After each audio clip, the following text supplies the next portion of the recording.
We're good to go. Excellent.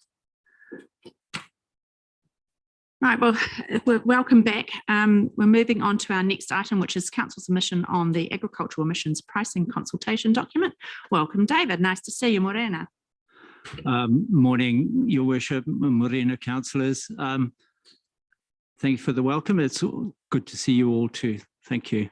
I would like to ask that ask you the report be read, please. It's a brief report. Can I take it as read? Thank you. Just to note, and I take some responsibility for this being done at the last moment, this submission, and apologies to everyone for not getting the opportunity to have oversight in its preparation. The main points are simply to point out that Ministry for Environment have a consultation document put out on agricultural emissions pricing, and the lead up to it was that there had been a partnership arrangement with the farming group in putting together a proposal, and in the consultation document it appears this got watered down a bit due to input from the Climate Commission.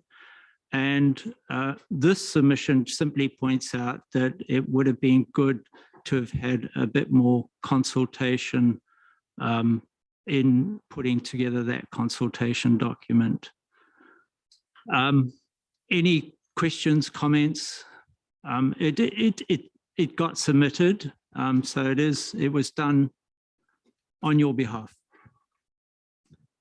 Thank you, David. I'll just put a little bit of context around that too. Liz, Deputy Mayor Liz, myself and Gary Dart attended the Rural and Provincial Conference on the 16th and 17th, and this He Waka Eke Noa matter was listed as being a presentation during the Rural and Provincial meeting. And it became apparent that a lot of us were reasonably fatigued in terms of or tapped out in terms of our capacity and focus on this particular reform, but we're acutely aware that it materially influences our districts. So although a lot of us had been focusing on RMA reform, Three Waters, you name it, everything else that's being reformed at the moment, this sort of, for a lot of us, had sort of flown a little under the radar, so to speak. And obviously speaks to the fact that a lot of councils don't have capacity to address absolutely everything and anything. So the 11th hour, should we say, creation of a submission was really at Liz and my request, just to show that our silence, I guess, or failure to provide a really thorough submission shouldn't be taken as consent. And that was the feeling of many of those in the room at the time, and many other councils have filed similar sort of pro forma type submissions. So that's the context around that. It's not entirely your fault, David. It's sort of a whole, a bigger picture issue, really. So that's the context. So I'll open the floor for comments and questions about that. Claire. Thanks, Mayor Susan. I appreciate that extra context here, because I was a bit nonplussed to see submission made where we didn't have the opportunity, and I do know that the submission period was just over a month, but I can understand how it happened now, and so really comfortable with it. It is really difficult when we have such a workload, and I wasn't sure whether or not it was particularly council business, because I see it as a sector issue that needs to be worked through with those people that are intimately involved in the business, but appreciate having the further information. Thank you. Welcome, Claire. Lou. Yeah, thank you. I actually agree a lot with what Claire said, but I do want to make one point, is that I agree with you, David, that they need to consider that we have a variation of land and we have variations of uses, and one size just does not fit all. And this is the key issue that I'm raising here, is that once again we're seeing these policies being put out and from a centralised agency and implicating us all as farmers, and it's not everybody's farmers either on the land. There's various uses on the land that have to comply with these sort of regulations. And I do think that what you stated in your submission covers it adequately well. I realise the constraints you've had with time, which we've had all around, but I do support what you said and think that was a reasonably good submission in the considerations that we've had with time. Thank you. Thanks, Lou. Any other comments from anybody? No? So we have a recommendation then appearing on page 445, simply to receive David's report together with a copy of the submission that has been lodged already. You'll move that, Lou, and Mike will second that. I'll put the motion. All those in favour say aye. Aye. Against? Carried. Thank you. Thanks, David. So our next item then is on tab 15, page 450, making a proposed plan change 19 operative, which plan change 19, of course, is the Cambridge commercial zone, commonly known as Carter's Flat. Welcome back, Tony. And good, and I'll just introduce Josh. I think some of you have met him before, so this is his report. This is really just a procedural formality. So under the RMA, we've gone through the process of plan change 19 Carter's Flat. It's the first plan change in 28 years of my career. There's been no submissions on a plan change at all. So it's really unusual, which tells us that we've done everything right. So this is the final stage of the process where you approve the plan change to become operative on the 27th of January, I believe. Affix a seal and then it's operative. So I'll hand over to Josh. Thank you. Thanks, Tony. Yes, I'll take my report as read, but I'd just like to cover a few key points in the report and just provide a bit of an overview of the process for PC19 to date. So firstly, the purpose of the report was just to seek council approval to make PC19 operative in accordance with Schedule 1 of the RMA. And so as part of the ongoing review and assessment of the Waipa District Plan, Waipa District Council identified Carter's Flat in Cambridge as an area that needs stronger direction in terms of land use. So currently Carter's Flat is partly zoned commercial and partly zoned deferred commercial, which means that the industrial zone rules apply here. But as a result, strong demand for additional commercial land in Cambridge and the wider district, Carter's Flat was identified as a potential area for commercial development. So as a result, Waipa District Council has sought to repurpose Carter's Flat via PC19 from an industrial commercial area to a mixed-use commercial area that enables a combination of larger format commercial activities along with apartment living. And so I guess in more technical terms, just involves uplifting the deferred commercial zoning to commercial zoning. And the Waipa District Plan identified 2 triggers for uplifting this deferred commercial zoning. These were the completion of the Cambridge Expressway and the provision of land for industrial development elsewhere. And both of these triggers have been met. And also a local area plan for Carter's Flat has been developed, which will aid this zoning transition. So the development of PC19 was carried out over several months during 2021 and 2022. And this involved council staff identifying key stakeholders, which included adjoining territorial authorities, Waikato Regional Council and the Ministry for the Environment. Council staff also invited feedback and consulted with various iwi and mana whenua. However, no feedback was received by any of the key stakeholders or iwi. And then finally, PC19 was publicly notified for submissions on the 25th of August this year. However, as Tony mentioned, no submissions were received. So therefore, our hearing is no longer required. That means plan change can proceed directly to being made operative. And so upon receiving council approval, the official operative date will be, as Tony said, the 27th of January next year, with the public notice being placed on the 19th of January. Thanks. thanks, Josh. Any questions? Roger. Yeah, thank you. Through you, Your Worship. Thank you, Joshua. Got to call you that because that's what's in your email, and I sent you an email and it kind of bounced back, but Tony did answer it. But my question, which you answered very well, which I think is worthwhile kind of putting on the table here, is that the Carter's Flat local plan now is very much enabled by that, but we've already, as a council, through Strat Planning Committee, agreed that plan. So now that local area plan and the plan change means that that whole concept for Carter's Flat can go forward, which I think is great. So thank you. Thanks, Roger. Any other comments? Takina? Kia ora, Josh. Kia ora, Tony. Thank you for your report. I had a general question, and I'm not too sure if you guys are able to answer it, but once this plan change is approved and it's implemented, are there any businesses that would be negatively affected by it, or is there a chance that this may put them out of business or anything like that? Is that something, I know it's probably not something that you guys look into, but is it something that's on the radar? Cheers.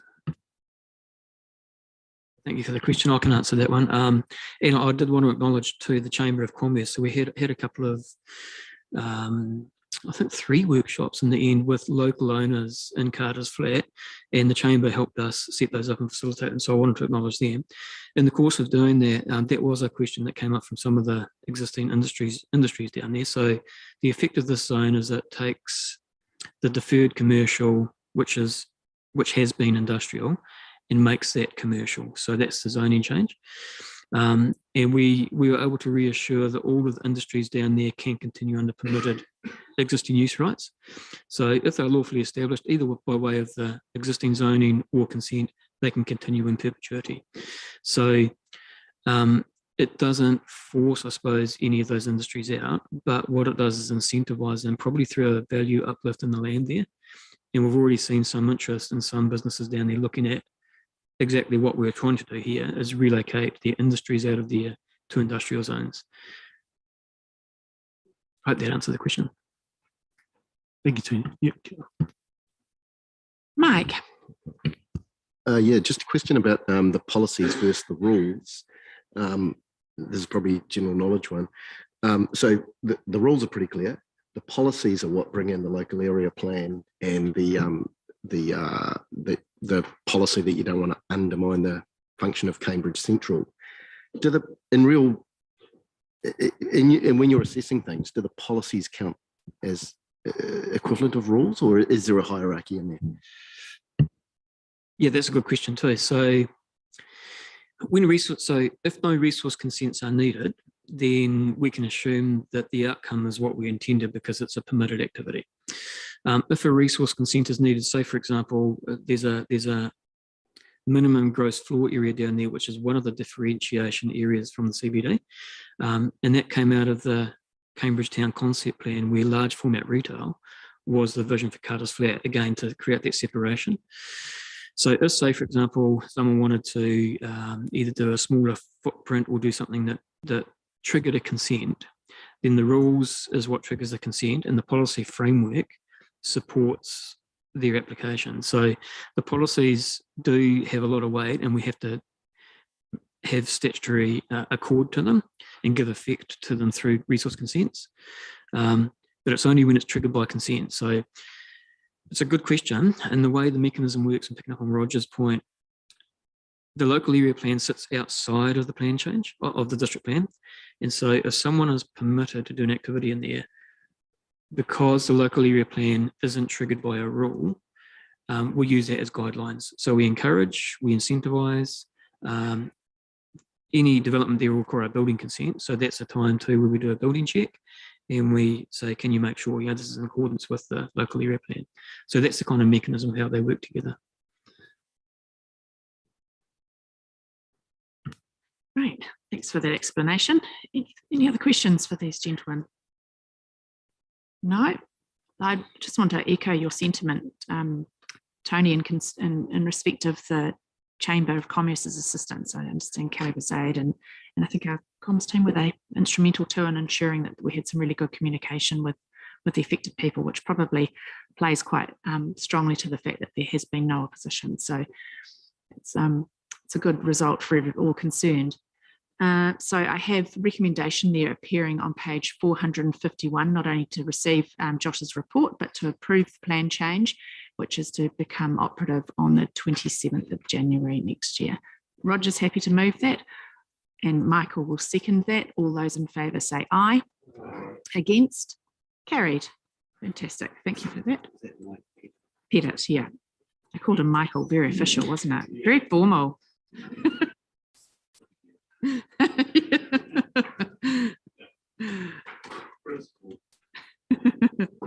Right, thank you, Tony. Right, our next item on our agenda is the Perry Aquatic Centre Waipa Community Facilities Trust Cafe proposal at the Cambridge swimming pool. Sally, nice to see you again. Kia ora koutou, everyone. So I'm going to take the report as read. Essentially, we have been identified by Waipa Community Facilities Trust that they would like to add a cafe to the Perry Aquatic Centre. So seeking under the lease that we have with them and the service agreement with them, your approval for this development. The attachments I outline the actual development itself as well as the proposal, and I do have some recommended changes to the resolutions, and that is just around ensuring that there is an additional resolution that talks to the proposal is discussed with disability access users prior, so that we can recognise that that is part of the design work, and that also changing, I think it's number 5 there, that if the detailed designs are consistent with the concept plan that we have in front of us, that it will come through me for approval, but if it is inconsistent, it will come back to council. So those are just the suggested changes to the recommendations in the report. I do have Matt Horn here, as well as Shane Walsh, who are from Waipa Community Facilities Trust. So if there's any particular questions I'm unable to answer, I will call on them to help out with that. But really happy to take any questions regarding this proposal and the approval that they are requesting.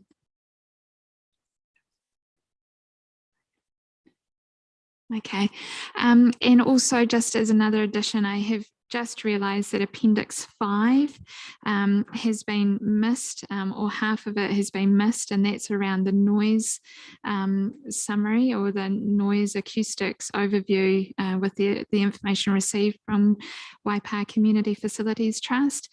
However, in conclusions for the Marshall Day report that's been done, is that they believe that the cafe noise levels will be within, will comply with existing noise level and have no adverse effects. So that should have been an 8-page document, but it appears only 3 pages have made it into the report. So my apologies for that. So I'm happy to take any questions. Fabulous, thanks for that, Sally. Roger. Yes, through you, Your Worship. Sally, I seem to remember us talking about this when, a number of years ago when we originally looked at the final design of the swimming pool. So I'm really pleased that this has now come to fruition, and I can't really anticipate there being too high a noise level when people slurping their coffee or something like that. So I hope not. But no, fully in support of this, and when it comes to it, I'll be very happy to move that. Thanks, Roger. Michael Montgomery. It's called me Monty, remember? Yeah, the accessibility car park, just checking that your delegation is going to be sufficient, that if you decide that needs to be replaced with another, you have authority to do that, if that's the way your consultation goes?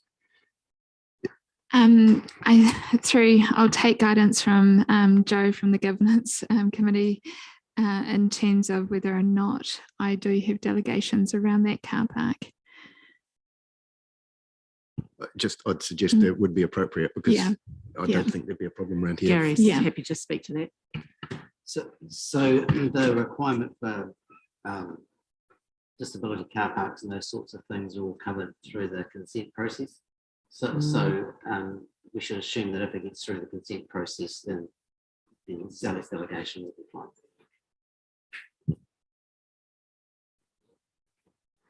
Great. Any other questions, comments? No, fantastic. Thank you for including that amendment around the disability access. I thought it was important we flagged that past those users. So Roger, you were moving for me. I'm happy to second that. I'll put the motion. All those in favour say aye. Against? Carried. Fantastic. Thank you. Thank you, Sally. And thank you, Matt and Shane. Nice to see you both here.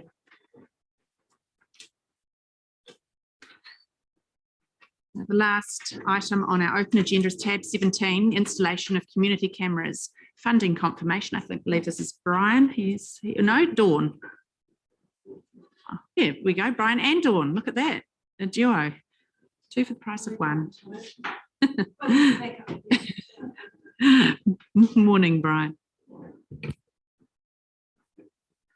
Excuse my voice. I woke up with a frog in my throat, but took a COVID test and it's negative, so I'm all good, but it just sounds bad.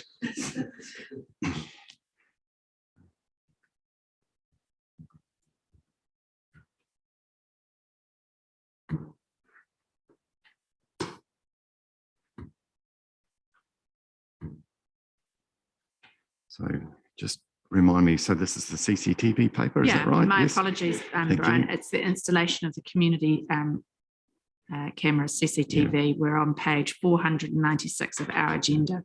Yeah, thank you, yeah, and elected members. So take the report as read and answer any questions that you might have about the content there. Yes, thanks, Brian. I mean, I think it's something that we need to do, so I'm fully in support of it. I just wondered whether or not you had any update on those outcomes of the central government funding, any whispers or anything like that. Right, I don't, but maybe Dawn can answer that question.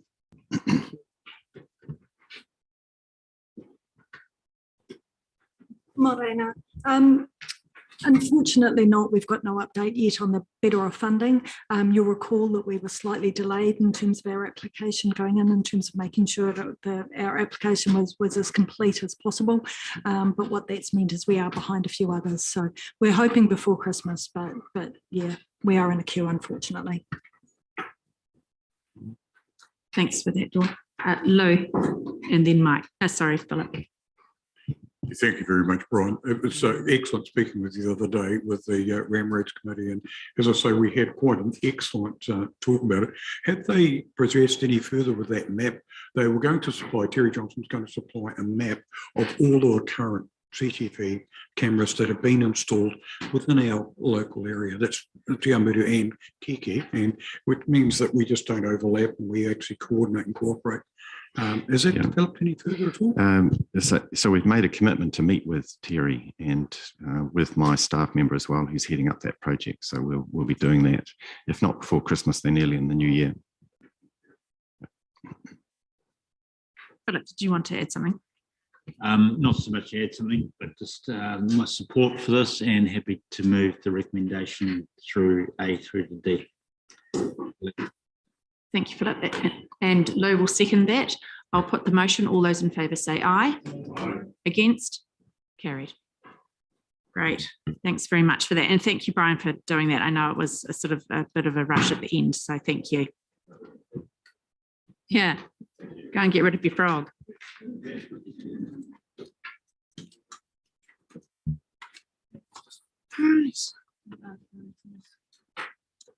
As we are going ahead at breakneck speed, we thought we might actually move into public excluded now and attend to our first couple of items before the break, if everybody's agreeable to that.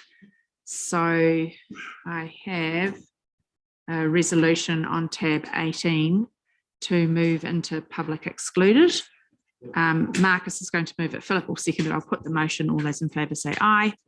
Against? Carried. Excellent. We'll just pause a moment and cease live streaming. Thank you.